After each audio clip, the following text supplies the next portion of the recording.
let's talk about the true challenge of recovery. That initial excitement of starting fresh, it's probably settled down by now. The honeymoon phase is over, reality starts knocking, and with it comes a flood of fears you might not have expected. This is where the real work begins.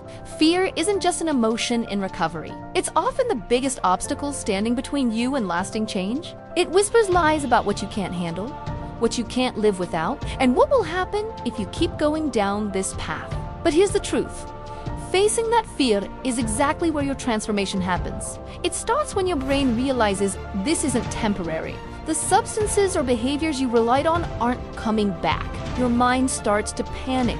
Thoughts like, how will I handle stress without my old coping mechanisms?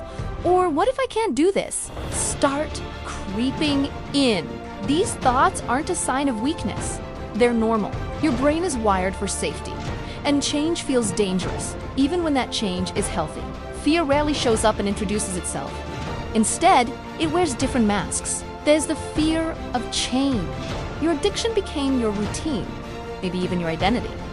Without a who are you, the unknown can feel scarier than the familiar pain. Then there's the fear of feeling. Addictive behaviors are masters at suppressing shame, trauma, and anxiety. In recovery, those feelings resurface, and it can be overwhelming. You might fear you won't survive the emotional flood.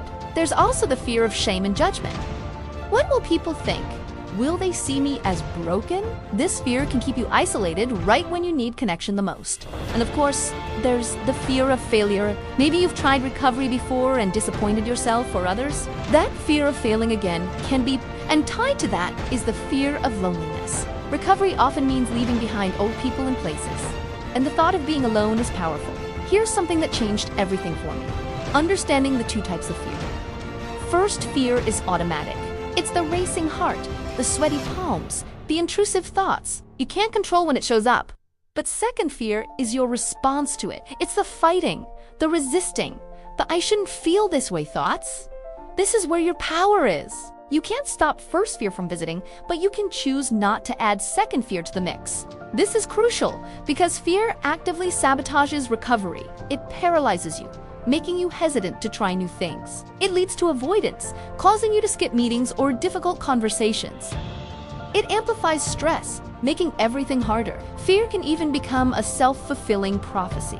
When you're convinced you'll fail, you might unconsciously sabotage your own efforts. So, how do we face it? First, accept that fear is normal. Stop fighting the fact that you're afraid. Every single person in recovery feels it. It's a sign that you're human and that you're growing. Next, practice the pause. When fear hitches, take 3 deep breaths before you react. Notice where you feel it in your body. Just acknowledge it. I notice I'm feeling afraid right now. Then, question the stories fear tells you. Is that thought helpful? Is it based on facts or just feelings? Bring your focus back to today. You don't have to stay sober forever. You just have to do it today. And most importantly, connect with others. Fear thrives in isolation. Share what you're afraid of with a sponsor, a counselor, or a support group. Saying it out loud reduces its power.